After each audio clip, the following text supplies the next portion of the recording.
I'd like to remind everyone that our official hashtag is hashtag StarMagicSpotlight. Please use that on all of your posts about our beautiful program for today.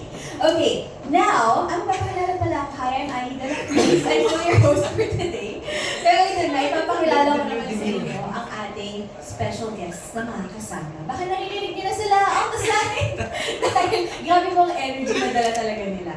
Okay, our next guests are a duo whose friendship has been witnessed by many, both inside and outside of the Pinoy Big Brother house. From creating content that resonated with millions to taking on new experiences in the entertainment industry, they continue to explore different platforms and challenge themselves as artists. As they enter new chapters in their careers, we're excited to see more of their growth, their individual journeys, and the projects that they have in store. Please welcome to the Star Magic Spotlight. Everyone, let's give a round of applause to Bianca De Vera and SD! Good morning, y'all! Good afternoon, feeling. Good day, y'all. Hello po, good morning. Ano na ba? Afternoon. Good afternoon sa inyong lahat. Ako po si Esnir. Ako po si Bianca De Vera, and our duo name is Bianir. Welcome, Pioneer, sa Star Magic Spotlight Prescott. Ay, gusto niyo ba, wait lang, pwede bang, can you guys stand up? Pakita naman natin yung outfit. Kaya yung bunin ko dito para nakumukhang kangaroo na. Kapalitan. Pero gusto ko lang i-acknowledge, sobrang ganda ninyo. Thank you po, we get that a lot, actually. Thank you po. Mas maganda po kayo sa umaga ngayon, sa hapon ha. Nahiya na ako, baka underdressed ako. ABS-CBN ball pala today. Pero diba guys, ang ganda na outfits nila. Palakpakan naman natin. Bianca De Vera and Esnir, welcome sa Star Magic Spotlight. We're so happy to have you here. Kumusta naman kayo guys? We're so happy. I'm excited to be back. Si Esnir, is this your second time? First time ko po to, sabi ko, yes, finally, artista na ako. Yes, ito yung fantasy ko dati. Ganyan. Kaya to all the press out there. Charet! Maraming salamat po sa pagpunta. Guys, thank you for staying. Yes. Well, ilang years naman na namin kayo nakikita under the spotlight. But right now, let's take a little trip down memory lane and let's relive your journey so far. Let's watch this. Star Magic Spotlight. Yes. Na-enjoy niyo ba ng mga reactions niyo while watching that? Pakiramdam ko, dibo ko. Thank you so much po sa lahat ng umatid ng dibo namin ni Bianca. Yes! Super happy na para nakita po namin yung kahit paano yung growth namin as an artist. And grabe, ang laki ng pinagbago. Kasi dati polo-polo pa ako doon. Tapos ngayon korset-korsetan na ako. Ibang I'm tao. finally free. So, finally out. Ikaw, Bianca. Nakakatuwa kasi ang haba na rin pala talaga ng journey natin as friends. No? Kasi actually, Esnir and I met before pa kami both naging artista. Like, matagal na talaga, more than 5 years ago. Saan kayo nag-meet? Sige nga, kwento niyo sa Ay, amin. kwento mo, sobrang nakakatuwa yung story na to. Nag-meet kami ni Bianca, pwede ba sabihin? Yes. Nag-meet kami siya sa, syempre, nung mga bata pa kami, we wanna, explore, ganyan. Kaya, yung club, Okay. ganyan. And then, syempre, kasama na dun sa mga first meet namin ni Bianca, isa sa mga hindi ko makakalimutan. Yung nag-strengthen ng bond namin ni Bianca together is, syempre, di ba ako polo-polo nga ako dati. Tapos, may isang afam doon sa palace na nag-hit up sa kanya. Tapos natatakot kaming dalawa kasi parang, hey, baby girl, wanna go with me? Ganyan siya. So siya, sabi ko, anong gagawin ko? Kasi parang hindi pa kami super close ni Bianca, ganyan. Tapos nakita ko kay Bianca na uncomfy na talaga siya. Kaya nag-step up ako doon, naglalakihan ako. Sabi ko, babe, let's go. Pinawan niya pa yung lalaki. Sabi niya, oh, she's with me, bro. Sabi ko, grabe. So, doon talaga nag-strengthen yung bond namin. Hindi ko yun makakalimutan. Uy, teka, palakpakan naman natin si Esnir. Grabe yun. Gentleman. Ang ganda si Bogart. Yes, doon napanganak si Bogart.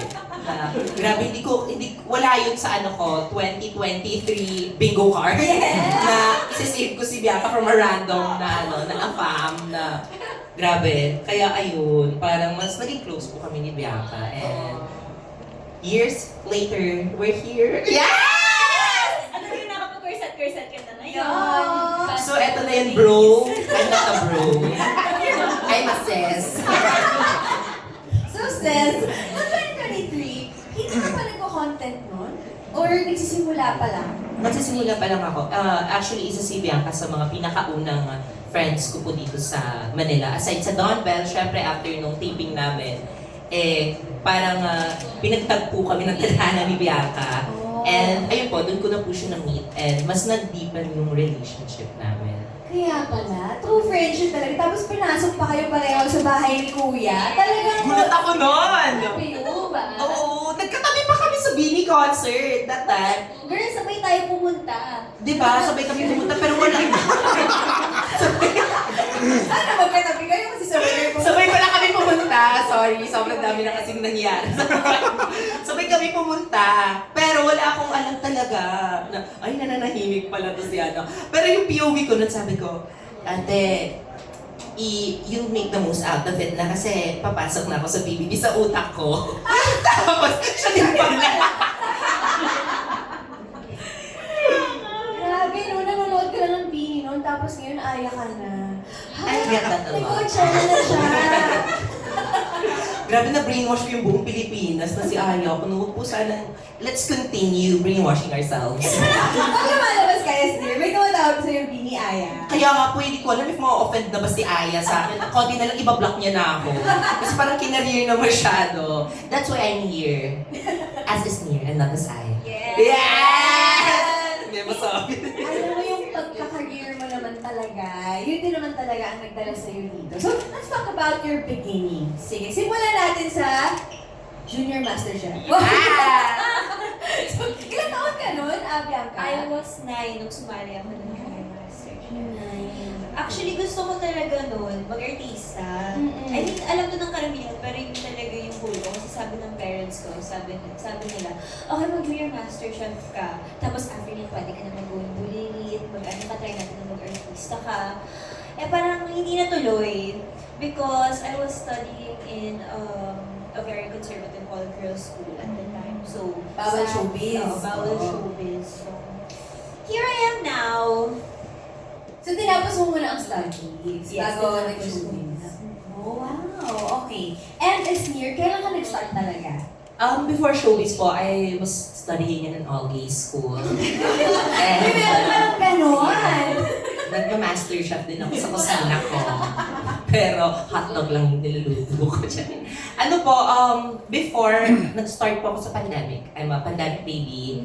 At kasi parang I feel like the world is so dark that time. Kaya parang I wanna bring lightness din. Pero hindi ko po siya pinlano talaga. Never in my wildest dreams na akalain ko na mapupunta ako sa ABS-CBN kasi wala po talaga siya sa plano ko. Gusto ko lang po magpatawa that time. Gusto ko lang din gamitin yung skills ko sa pag-e-edit. Kasi nag-edit po ako dati ng mga short films, mga ganyan PowerPoint presentation. I'm always behind the cam. Tapos, nung syempre, nag-pandemic, gusto ko nang gumawa ng content. Sabi ko, why not try ko siya na mag-shoot sa sarili kong kwarto. And, ayun, thankfully and thank God na yun pala yung calling sa akin. I feel like yun yung purpose kung bakit ako pinag-shoot nung pandemic na yun. And it brought me here po. Kaya super grateful po ako sa pagpapantent. Yes, and evidently naman sa millions and millions of views ng mga content mo, talagang kuwang-kuha mo yung kiliti ng mga viewers. So, doon ba sa, nung gumagawa ka ng content, na mainly, di ba, sa classroom setting, student ka pa ba noon or graduate ka na? Retired na po ako. Student pa po ako noon. College student po ako sa Palawan State University. I'm taking BS Petroleum Engineering. Seryoso yun naman ito yung engineering. Seryoso po! Seryoso! Wala na siniwala ka! Hindi ba ako ganyan ka matalino? I didn't know there was petroleum Meron pong ganon. Sa school po na yun, dalawa lang po sila nag-offer dito sa Philippines. Wow. And then, yung isa may bayad. Siyempre, doon ako sa walang bayad. Pero, Parang scholar. 100 students na po per year yung inano nila. Oh. And ayun, since bida-bida kasi ako, gusto ko unique yung pangalan ko, gusto ko unique din yung course ko. Yeah. Kaya, yun din po yung course na gusto ng father ko sa akin. Oo. Kaya, ayun, tinake ko siya. And nakapasa po ako. Tapos, ayun, hindi ko lang siya natapos to. Ayun na, natatrauma na. Hindi, ayun. Parang hindi mo naman na kailangan ngayon, no? Sobrang hirap po. You can't serve two masters at a time talaga. Kaya I chose to spend with. Charay! I chose, my family first. Yes. Because family is love. Maraming salamat ka, pamilya. Pero hindi naalala nga namin sa PBB, yung kuleto mo, sa mga pag-iiyak mo, pagpupursige mo para sa pamilya mo. And we're so proud of you for that, Esnir. Ikaw naman, Bianca, what's your story naman? After Junior MasterChef, how did you get into showbiz again? Well, syempre, after ko tapusin yung pag-aaral ko, actually, kinailangan ko rin mamili because parang ilang terms na lang sa DLSU, tapos na ako. So, I had to choose kasi yun yung time na parang bumabalik na yung face-to-face classes and then pumapasok naman yung lock-in taping. This was during Too Good To Be True naman with Ate Catherine. So, parang I had to choose kasi syempre you can't be, hindi naman pwede pa sa lock-in ka tapos mag face-to-face ka bawal yun for Health purposes. health purposes during that time. So, I chose to, pinili ko talagang i-pursue yung career ko, yung pangarap ko. Because I've always known na magiging artista ako one day.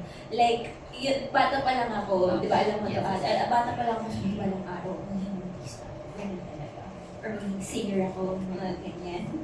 But, yeah, so when the time came na I had to choose, in-explain ko na lang sa parents ko, my dad, sabi ko, one day naman talaga, babalikan ko yun. And now, kapag sinasabi ko to, I still want to go back. Babalikan ko pa rin talaga siya, but if I were to do it, gusto ko siya gawin sa ibang bansa. Okay din naman dito, pero parang wala lang for para lang makapag-explore. And the world is so big. Ang daming pwedeng makita sa mundong ito. So we'll see in the future. But If ever saang bansa mo gusto mong ipatuloy? baka US. Oh. Because a lot, yung family ko doon, Philippines sa kanila. So at least, diba, it still feels like home somehow. And sorry, what course again? Dito, I was taking up business management. Kung sa ibang bansa, atin ipapatuloy ko yung pag-aaral ko, gusto ko mag-culinary. Oh, So parang first love pa rin. Kasi cooking naman talaga was my first love. So, culinary.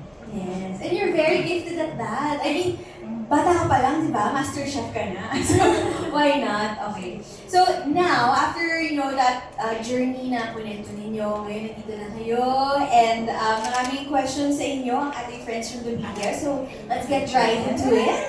So na, okay. I'll be reading the question from Christine De Leon from Cinema One.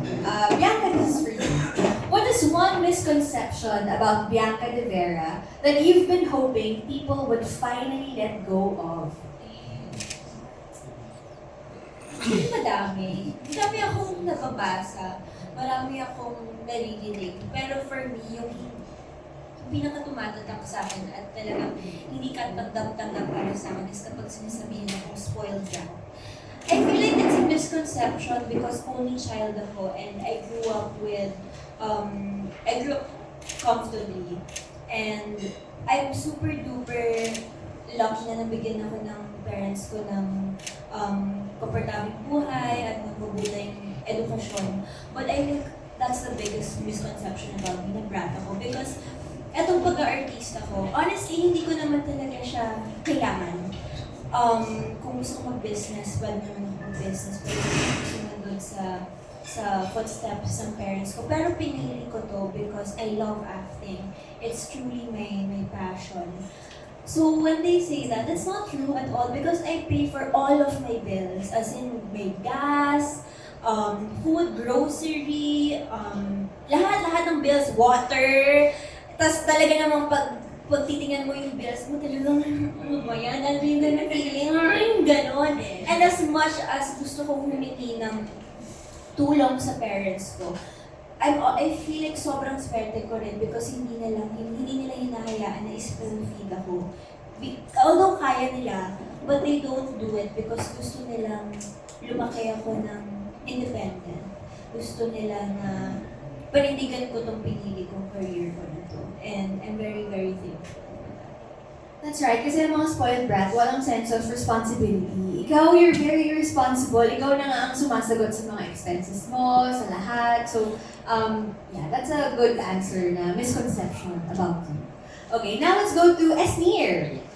Do you ever feel pressure to constantly top your previous viral content? And how do you manage that creatively? I'm not a top po. So, ano dyan yung manager? Of course, the pressure is there. Kasi, syempre, every time po na magre-release po ako ng bago, parang may something talaga sa akin na I want people to see the quality on my contents. Kaya, parang kalaban ko na yung sarili ko. Pero, at the end of the day, if mapapadala po ako sa pressure, wala pong mangyayari. Parang magiging pangit po yung kinalabasan. Kaya parang I always remind myself to focus po talaga kung ano yung purpose on why I started and kung ano pa yung pwede kong gawin na hindi ko pa nagagawa before. And I think magandang, if ever na may pressure po, good pressure naman po siya. Hindi po siya parang pressure na naka-content block ako or like nawawalan ako ng creative juices, ganyan. It's more of a good type of pressure na wala na akong kinakalaban na iba, kundi yung sarili ko, yung mga works ko before. And siguro it's something na gusto ko po talagang patunayan sa mga tao. Kasi I don't wanna be remembered sa isang success lang. I wanna be remembered as someone na who's continuously striving and doing his best sa mga work niya. Kaya, ayun, like and share and subscribe. Nag-promote. Pero masaya, maganda yung sinabi mo na yung quality talaga, doon ka very specific. Actually, habang pinapanood namin yung video kanina, yung mga pinabalikan yung mga past contents ni Esnir, sabi mo parang, grabe, pangit pa ng lighting dyan. Ay, wala pang budget. Talagang yung quality, specific ka doon, no? And yun yung difference, I think, ng content creators sa ibang mga artists. Kasi ang content creators, kayo lahat. Yes. Kayo yung gumaganap, kayo yung nagpo-produce, kayo yung in charge na lighting, sa camera work. So, can you tell us a little bit about that? Yung process mo, yung creative process mo.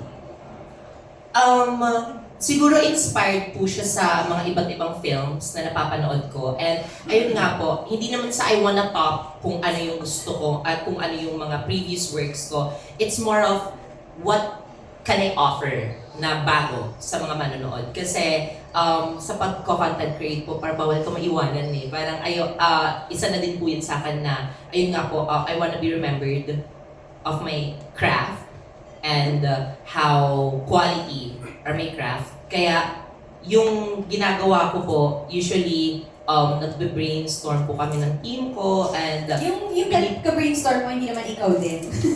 yung team ko Iba-ibang po characters. is yung iba't ibang characters. Yung characters brainstorm. Yeah, so precious ano masasabi mo dito? Masasabi ko dito.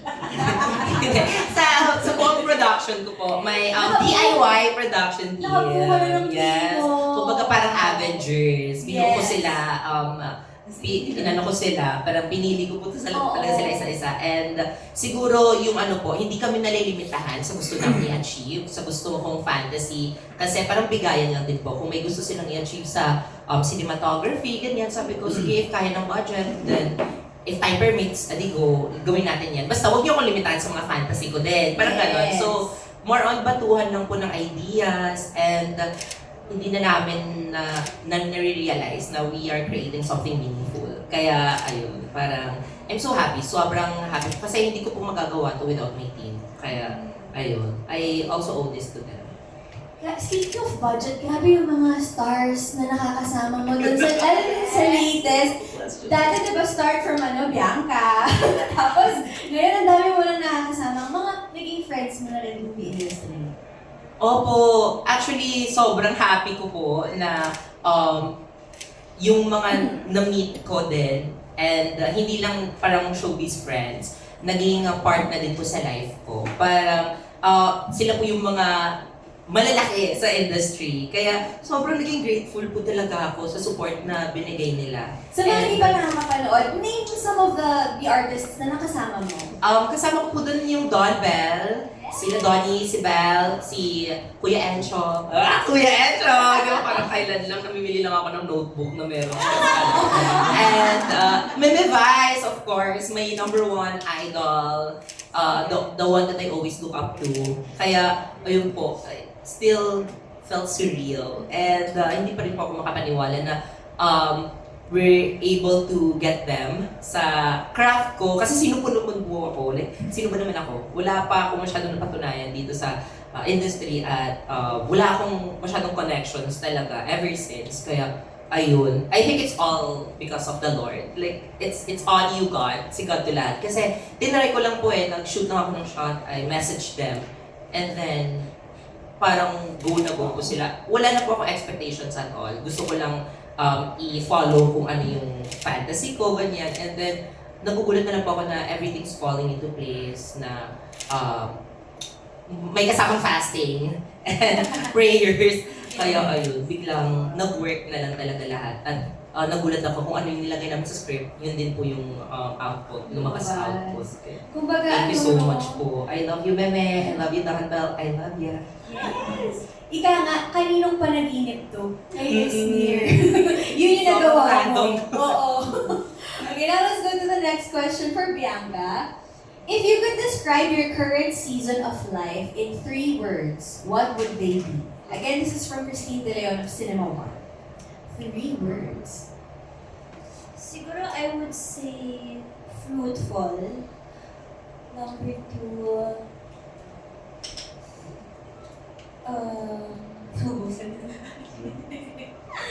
Kung gusto mo, fruit i-describe mo, salad. explain mo na natin, bakit fruitful? Pero in 3 words lang din daw. Words lang din.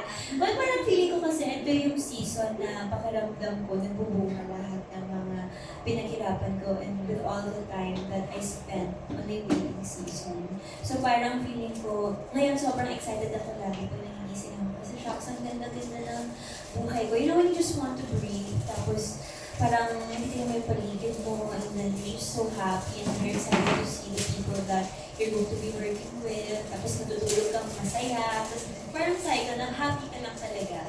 Matagal ko itong inantay, not just with my career, but my life as well, generally. So, ayun. Number 2,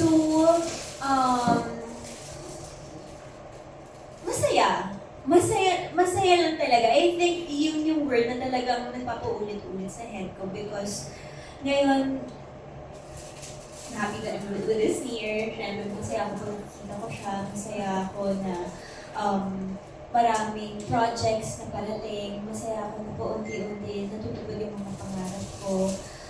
So, ayun. Number 3, nasabi ko, consistent. There are so many people in my life that I feel like are consistent. Both in work and outside of work. And I feel like bilang artista, sobrang bihira nun. So I feel so blessed because pakiramdam ko walang plastic sa paligid ko or walang nag-take advantage sa akin. So, yeah, I just feel super blessed with the consistent people. Fruitful, happy, and consistent. I really like na sinabi mong matagal mong hinintay ito. Kasi nga sa showbiz, di ba, panapanahon, di ba, hindi laging ikaw yung nasa taas, talagang hinintay mo yung turn mo, and now it's your turn. Kayong dalawa, you guys are under the spotlight right now, and we're so happy for the both of you. Okay, now let's go to the next question, still from Christine De Leon of Cinema One. This is for Esnir. As your career continues to evolve, what's one thing you never want to lose about yourself? One to be kanya-kanya na. One thing na I don't want to lose about myself is, siguro super cliche, I don't want to lose myself. I don't want to lose the heart that I pour in everything that I do. Kasi sobrang, ngayon, under the spotlight, hindi naman sa under the spotlight, but sobrang overwhelming. Lahat ng mga blessings, lahat ng mga projects na pumapasok, and minsan, nabubulag tayo, at minsan parang natatake for granted na natin yung mga ibang opportunities kasi nga, feeling natin sobrang dami nating opportunities, marami pang paparating, so okay lang na okay lang to enjoy, ganyan. Pero, ayun po, parang we can be blinded at the same time, mawawalan tayo ng authenticity. Kaya ako, I don't wanna lose the inner Esnir talaga. Yung probinsyanang Esnir na nangangarap pa before. At it's always a reminder for me to stay grounded all the time and to make the most out of the opportunities na pumapasok. Kaya, ang dami sinasabi, pero ayoko lang mawala yung yung ako. So, along the process. And I'll always, and I am really trying na kahit man hindi siya mawala, pero at least progressive pa rin. Andun pa rin yung change, yung growth, but still authentic. Ganda ng sagot. Kasi nga kapag tumatagal na sa industriya, usually talaga, hindi naman sa tinatamad, pero dahil sa dami ng ginagawa, hindi na napabore yung 100% in every project. And it's normal because we're all human. Pero ikaw, ang gusto mo talaga, sana hindi mawala yung puso mo in everything that you do. It's nice that, you have a conscious effort na ibibigay mo pa rin talaga hanggat kaya. Hanggat kaya. Naiiyak ako. Pero actually, ito na nga yung follow-up ko na Esnir. Nabalik up ko na nga yung puso, Esnir, di ba? Yun yung never mong gustong mawala sa'yo, di ba? Sa lahat ng ginagawa mo. But how is your heart right now, Esnir? Ayun nga po. I don't wanna lose my heart kasi I lost it. Parang may time na, may era na nawalan ako ng puso sa mga bagay at ewan ko, parang nawalan ako sa right path, sa right track ng life ko. It's really, hindi ko naman sasabihin hindi ako nasaktan. Sobrang nasaktan po ako kasi lalo na po yun na ginagawa po namin yung first day high at that time and then sobrang fresh pa ng break of mga day 2 out of 17 days. So para sabi ko, ay, nakatulog. So, sabi ko that time, sasayangin ko ba lahat ng pre-prod namin, lahat ng ginastos ko, lahat ng effort, lahat ng parang passion and fire ko sa project na to just because of the temporary na nangyari sa buhay ko. Kaya, I'm proud of myself nga po for showing up every day. And now, I think this is the season of my life to rebuild myself, to pour the love na sa art ko, sa craft ko, more than i-boost ko siya sa pagmamahal sa maling tao.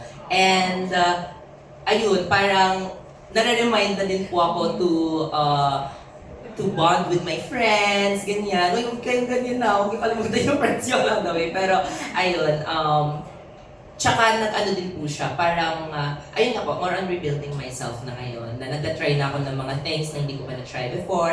Nagiging active na ako, nagiging runner, lahat ng sports, pinasukan, ganyan. And at the same time, mas na binavalue ko na po kung sino yung mga andyan for me. Lalo na po yung management ko, lahat ng Star Magic, lahat ng mga projects na binibigay nila sa akin. So, grabe, there's more about more than ano daw? There's more to life. There's more to life, yeah. Yes. There's more to life. More than having a love life. Na, So professional. Ang professional nun. Grabe pala yung pinagdaanan mo sa first day high, no? Yes, I'd say hindi pa po yun yung pinaka-best ko talaga. Pero sobrang na-happy po ako na naitawid namin siya. Kasi ikaw, niloko ka, matatawid mo ba? Charek! Issue! Ikaw nag-bring na, pili ako. Hindi ako, ayun. So day 2 pa lang pala nun. Yes, tsaka it's a reminder din sa akin, sobrang happy ko din na nare-realize ko ngayon na I am the love that I give. So, parang hindi ko siya kawalan kasi at the end of the day, I am genuine to what I give sa mga tao. And hindi ka talo kapag nagmamahal. Wow! Sabi nga ni Meme Vice, ang daming tao ubusin ka, huwag ka lang magpaubos. Kaya yun yung, parang hugot ko, pinakahugot. Okay. It's a piece. Yeah, sobrang sakto. At may ganda rin si Taylor Swift dyan. Ay, ang dami. I can do it with a broken heart. Yes! Diba? I cry a lot, but I am so productive. Yes! It's an art. Diba? It's queer art. Yun yung lyrics nun. Oh, bagay na bagay sa pinagdaanan mo pala. Well, thank you sa pag-share nun. Because of course, we care for you and we want to know how you are right now. And it's nice that you're in your rebuilding phase. Nandun ka na sa mindset na yun na, okay, tama na yan, let's move on. Now, I'm going to make the most out of everything that I have and make the most out of all the opportunities. Okay, so we're with you on that, Esnir. Thank you so much. Thank you po. Bianca? Next question. Hindi gusto mo mag-share din. Bibigyan lang ito ng option like, how's your heart? What gusto mo mag-add? How's your heart? Yeah. What's mo mag-add lahat? Sana all. Okay naman, happy pa rin. Happy. Super. Patingin sa kayo, manager. Hello po. Happy.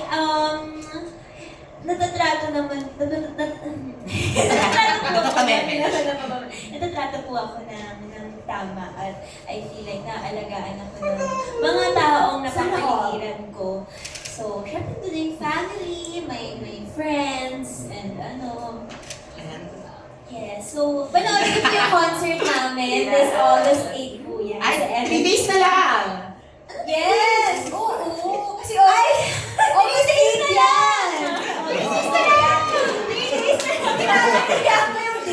Sorry, wala kasi sa kalendaryo. Hanggang ngayon po sa PBB pa rin nakatira si Bianca. Sana po. Sige, pinaka mo na sila!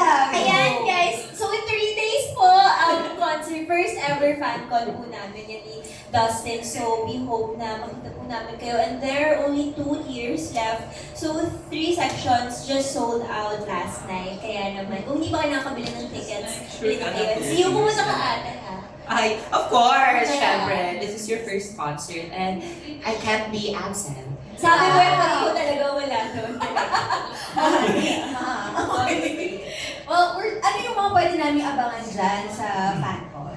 Madami. Siyempre, expect nyo na yung mga pilit, yung mga dance prods. And talagang it's the day na we finally give back. Kasi lagi kaming sanay na lagi kami yung rineregaluhan or nagpapa-event yung mga fans. So sabi namin, I think this is the time na talaga naman humataw tayo at bumiri tayo. So, yeah. Excited kami sa birit mo, Bianca. Sobra. Talagang lately, naaral mo nga yung mga nuances ni Sarah G. Wow! Sabi ko, I may not have your voice, Miss Sarah G, but I am an actress. So, aandahin ko na lang. Pagpasensya niyo na po, kakaumad po yan ni Bianca. Medyo, ganyan po talaga. Pero, I'm so proud of Bianca. Grabe ate. Grabe, nababas ka lang dati sa PBB, kakakanta mo ngayon. Yung mga tao yung mababas. Correct! Hindi, sobrang nakaka-proud kasi may concert na talaga siya. Like, she's exploring, y'all. She's not just limited to one. Grabe yung pangalan ko. Ang taas. She's the definition na kaya mo. Dream big. Kahit hindi mo kaya. Ay, kaya mo kumanta, syempre.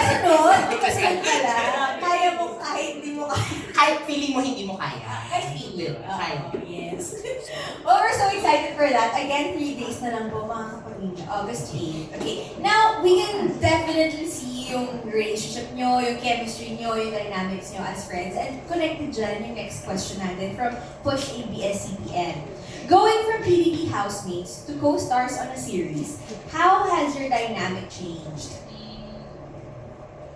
How has it changed? Feeling ko wala naman nagbago. It's just that, syempre may kanya-kanya kaming work. Mas naging busy as time progresses. Pero feeling ko, dito lang talaga napatunayan kung gaano ka-strong yung foundation ng friendship namin. Because I would say na hindi siya Hindi siya nag-oxidize. Yung foundation ng friendship namin, hindi Hindi nag-oxidize. Yes. Hindi siya high maintenance at all. Like, kung nakikita kami, ganun pa rin kami, nagkakampasan pa rin, naglolokohan pa rin. Sorry, sensitive word. Tayo sa lokohan lang. Sorry. Ganun pa I rin. remember a lot of It's all coming back to me now. So, ayun, happy ako na, kasi si Esmir talaga yung isa sa mga kaibigan ko sa showbiz, na hindi talaga showbiz at all. Yung pag nakikita ko kami, we can be funny together, but at the same time, pwede rin kami You can mag-heart say. to heart. One time, tinawagan ko siya, tapos umiiyak. Sabi ko, Yun. umiiyak siya. Tapos talagang, magbibigay ako ng advice, ate, don't let him stop yung bright ng future mo, blah, blah, blah, blah. Hindi ko rin sasabihin yung iba.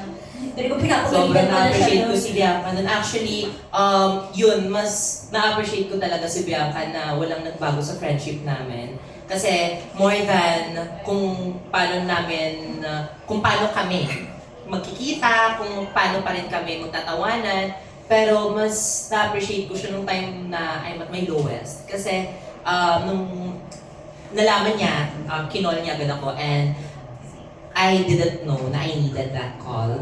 At ayun, parang isa siya sa mga nakatulong sa akin na bumangon, na grabe talaga yung ano niya, yung advice niya sa akin that time. Umiiyak na ako, hindi ko umiiyak pero umiiyak na ako kasi wala akong matawagan, ganyan.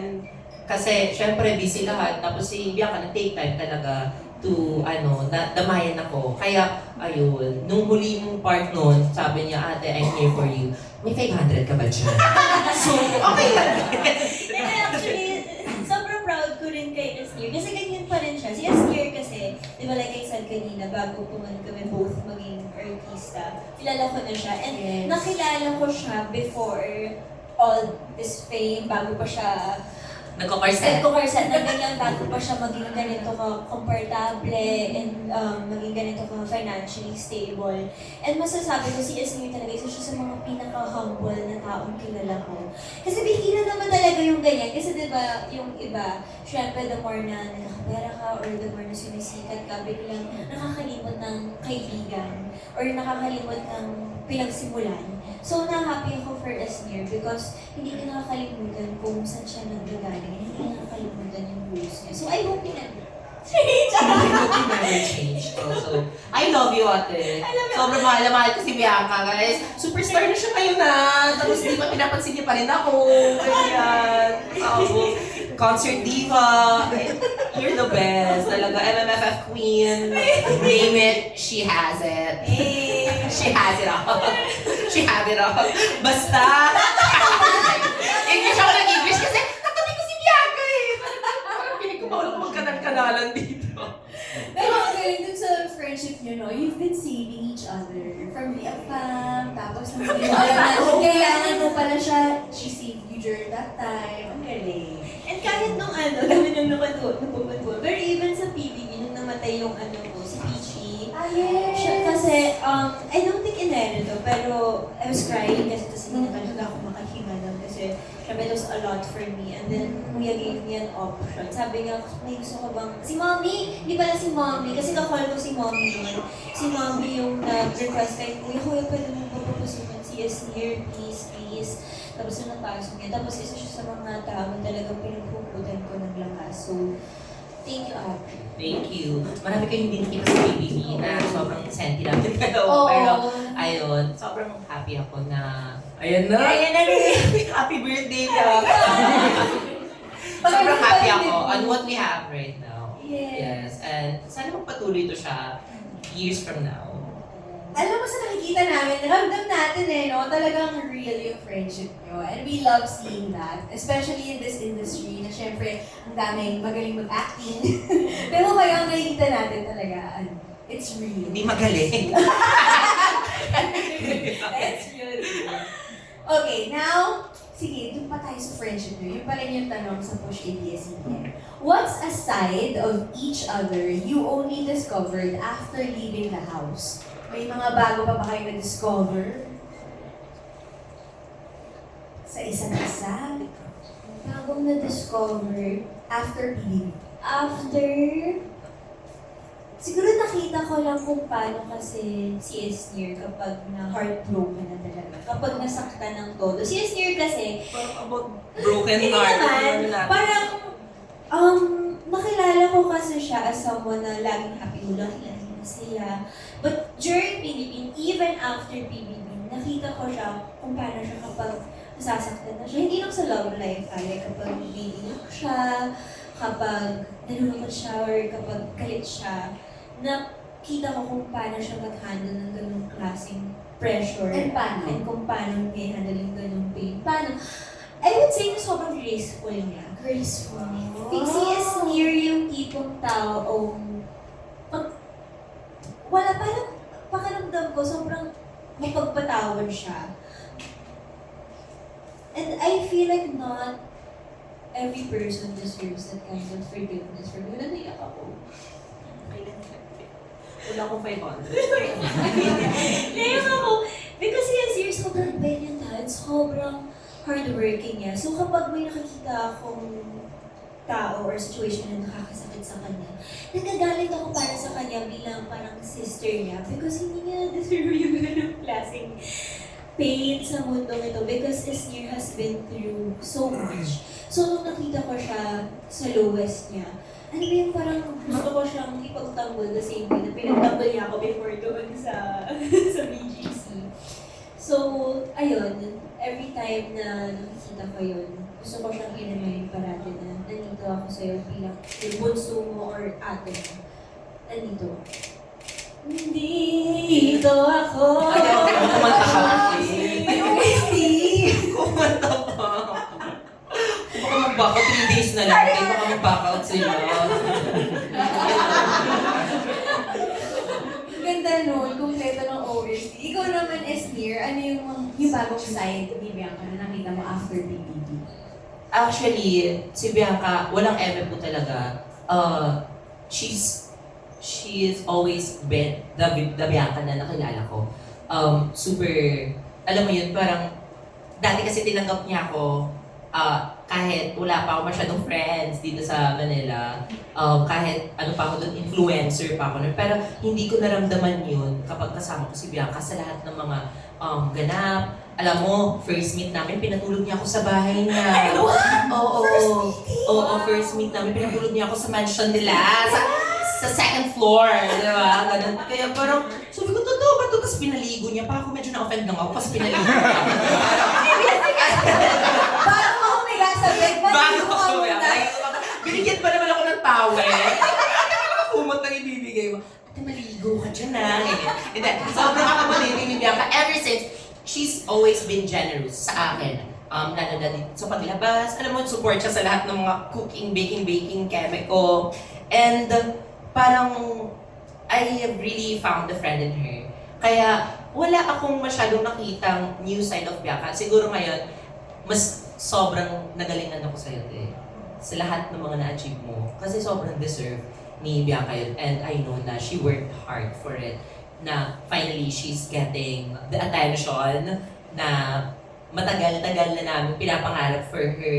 At mas nagalingan ako sa kanya. Kasi nung nagka-MMFF siya, nakakita ko siya. Grabe pala umating si Bianca, no? Wow. Walang eme. Parang, ang galing niya. Kumbaga, you have the potential ganon. So, siguro mas nagalingan ako sa kanya. At I'm really proud na I'm always cheering sa likod niya, sa lahat ng mga na-achieve niya. At sa mga ma-achieve niya pa soon. Kaya sobrang galing na galing talaga ako kay Bianca. Lalo na din sa, kasi nakita ko din paano niya harapin yung mga hamon doon sa loob at dito sa labas. Paano niya i-handle yun lahat with grace and with professionalism. Sabi ko, sabi ko, hindi ko yung kaya. Sobrang daming mga say. Pero wala, she continued to work hard. And ayun po, parang it molded her as the better, prettier version of herself. I'm so proud Love of you, her. eh. Thank you so Happy much. birthday to us. Yes, happy birthday to us. Ganun yung tema today, no? Actually, testimonials. No, Kami na po yung bagong love team. SB. SBIA! Oo nga.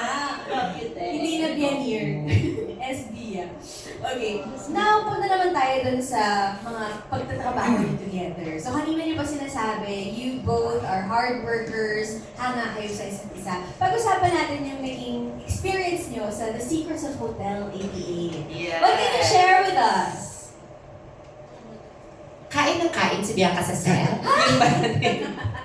Ay, siguro kung may one side na nakita ko sa kanya, yung pagdadayat niya. Grabe, sa loob ng bahay, she's gonna munch everything, she's gonna eat everything. Pero dito sa outside world, parang, ay, pasabog siya, diet. Yes, gano'n. Oo. Wala na siya masyadong snacks. Gano'n.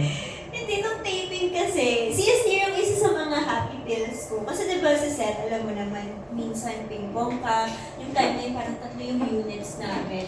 So, si Yasir talaga yung isa sa mga taong, yung kapag kasama ko, yung nakapag-recharge ka. Yung kapag kasama ko siya, tatawanan niya, sinalakas sa tao, gaganon kami. And kumakain naman tayo together, te. Ako kasi parang sometimes, wala akong gana kapag wala akong kasabay kumain. And si Yasir, lagi akong sinasabay ang mag-eat, mag-discover ng mga bagong pagkain. So, yun yung mga naging bonding namin sa set. Yes po. Parang yun lang po talaga. Parang tawanan, ganyan. And I'd say na I am also learning from her.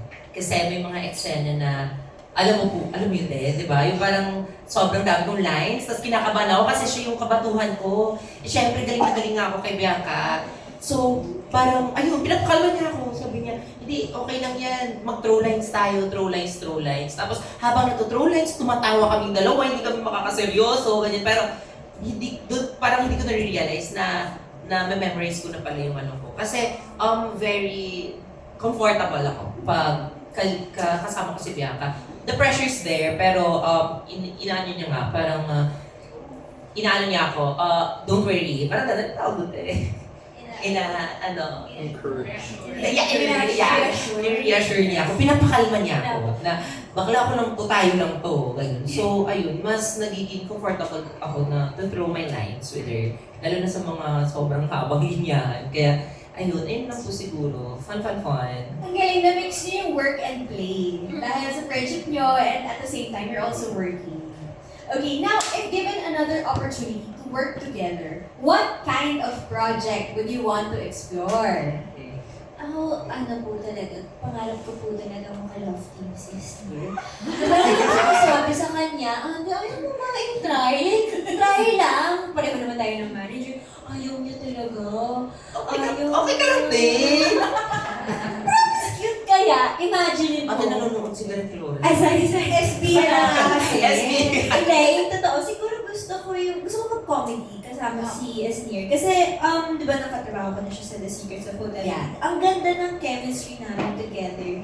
Alam mo yung, di ba sabi mo nga, we can work and play. So parang kapag ka-excite ako siya, it doesn't feel like work and at all. Parang lang kami, naglalaro, nagbabarkadahan. Tapos, ang saya kasi ako, yung core ko talaga, feeling ko is really rom-com, comedy. Siyempre nandun din yung drama. So kapag kasama ko si Esnir, naturally, lumalabas yun. So, ang saya-saya. So, gusto ko yun ma-explore with Esnir, rom-com. Yun yung parang pinag-uusapan namin, lalo na pag may eksena kami sa Hotel 88. Sabi, ate, gusto ko mag-best friends tayo. Ganyan. Kasi para lang makita yung chemistry namin ni Bianca. Pero, syempre, as an artist, you wanna explore, di ba? Grabe, sobrang veteran na namin dito sa... Syempre, ako parang gusto ko naman na magkalaban naman tayo. Parang, kontrabida. Ganyan. Na tatarayan. Pero in a school form. Parang mga mean girls kind of vibe. Ganyan. Parang gusto ko magtatarayan kami ni Bianca. Kasi nakikita na kaming nagtatawanan eh. Parang gusto ko na, ano kaya yung dynamics namin ni Bianca? Oo, ganyan. Cassie, tsaka Marga yung atake. Hindi ka mo napapasok sa school. Yes. Ganon. Okay. Now, let's go to our next question. Okay, pag-usapan natin ng Love You So Bad. Kanina pa natin nabanggit na, congratulations! First lead role in an MFF movie. Okay, so what did that milestone mean to you, Bianca? Grabe. Yung moment na yun is feeling ko yung isa sa mga pinaka-proudest moments ko of my life na pakiramdam ko parang araw pag nagkaanak ako or grandchildren, ito yung masasabi ko, ito yung naging first movie ko and proud ako dyan. Because I remember when I was shooting that, araw-araw akong excited because lagi akong napupush to my full potential. Pakiramdam ko lagi akong na-challenge. And I feel like with some artists kasi, baka, I'm not sure ha, pero baka some of them, ginagawa lang nila yung trabaho nila for the sake of doing it. But with us, specifically as Mir and I, we do it because we love it and because we actually want to do better at what we do. So, yung Love You So Bad, isa yun sa mga bagay na masasabi kong, yan yung time na talagang napiga ako, na-challenge ako, and talagang naging mas mabuting artista ako. Mas natutuwa ako bilang artista. So I'm very, very proud of that project. And gusto ko sabihin na nasa Netflix siya. Yeah! So for those na Netflix hindi siya game. for those na hindi siya napanood sa sinihan ng December, it's on Netflix now. So, ayun. Hi, birthday! Yes, panoorin po natin yan. Okay, ngayon pag-usapan naman natin ng Hello Outside World. Yes! So what can viewers expect from Hello Outside World and how is this project different from your previous works? Ayun po, PBB really opened a lot of doors sa akin dahil po doon sobrang daming opportunities na pumasok na hindi ko alam if kakayanin ko ba. Pero ayun nga po, I am usually the type of person na nag-explore and I don't wanna be limited lang po to one. Kaya nung pinitch po sa akin yung Hello Outside World, syempre I'm gonna be co-hosting alongside the Bianca Manalo, di ba? Diba? So, parang grabe na-pressure ako na, Bianca Manalo. May gulat Bianca. ako. Ay, iba pala. Hindi, iba pala, bakit naman? Kasi di ba, Ang dami parang Bianca sa ano, buhay mo, no? sorry, Ate B.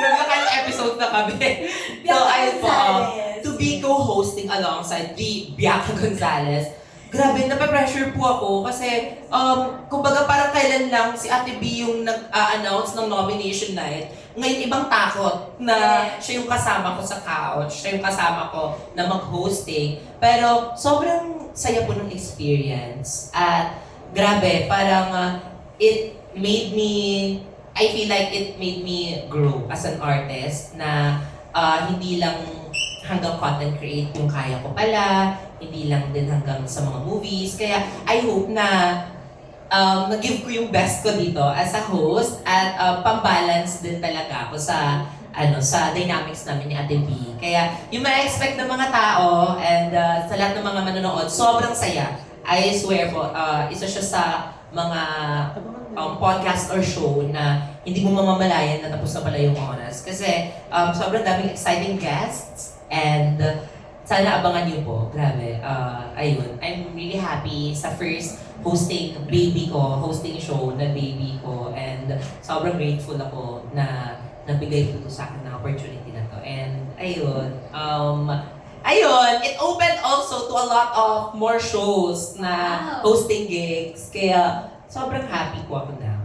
Yes, sobrang swerte mo to be hosting with Miss Bianca Gonzalez. Every hosting experience with her is a masterclass. Right? Sobra po talaga. Tapos first hosting experience, kasama ko si Ate B. Kaya parang nag-message po talaga ako sa kanya. Nangingi ako ng advice kay Ate B na, Ate B, kaya ko ba ito ganyan-ganyan? And then, she always, reassures me at binibigyan niya din po ako ng mga techniques and tips and tricks din sa pag-hosting, kung paano sasaluin, kung paano babalik, ganyan. Kaya, I'm learning at the same time having fun sa opportunity na to sa akin. At dahil dyan, imbitahan mo na ang lahat sa Hello Outside World. Yes! Sa ibang projects go. So, sa mga kapamilya natin dyan, sana po patuloy yung suportahan yung aking mga proyekto at nabibigay po sa akin na opportunities. Yes, isa na po dyan yung Hello Outside World. Malapit na po. Kasama ko po dyan si Ate Bianca Gonzalez and also Esnir and iba pang characters, malay nyo. Diba? And also, nakatulog na naman siya. Sorry po. And also sa mga upcoming episodes ko po sa aking YouTube, sa high school series, we are shooting na po as of now. May next na agad. Yes! May next na agad-agad. Kaya sana po supportahan nyo. And also, sa mga upcoming projects ko po, yes, thank you so much po sa inyo. I'm nothing without you guys. Kaya I will continue on doing my best and pouring my love sa work in exchange sa mga binibigay niyo sa akin. Kaya Sana po supportan ninyo. Hello outside the world po. Malapit na po yan. Thank you, Esnir and Bianca. Please invite everyone. Ayan, sa lahat po ng nanonood, because I want to take this opportunity to say thank you to everyone who is supporting our concert this August 8 because it is officially sold out! Kaya naman! What's May happened? sold out concert! So that weird! Pinapangarap lang natin to, pinafantasy ko lang to noon. So thank you everyone and see you this August 8. Yay! Sige po, maraming salamat and again, happy birthday sa inyo dalawa. Thank you din po sa press nandito. Maraming salamat po sa lahat ng mga media. Thank you Yes, po thank guys. you At mas po. nakilala kami ng mga tao because of you. Salamat po Maraming sa salamat pagpunta po. sa debut namin. Kaya naman po, our after party. Yes. Huwag po kayo mahiya. Kaya Kain na po po kayo. kayo. Kaya niya ni Bianca. Mag-request lang kayo. Kaya ni Bianca. Totoo, may pakita yun kasi talaga sa labas, guys. May Pero thank you, totoo yun, mas nakilala talaga namin kayo, yung buong pagkatao nyo, not just as artists, but also as human beings. So we had a great time talking to you. Thank you so much for sharing, for being vulnerable with us. Maraming salamat. And sa lahat po ng mga nanonood, thank you po for staying. Once again, this has been Star Magic Spotlight Press Con, and I'm Aida La Cruz. Once again, give it up for Esnir and Bianca Chavera!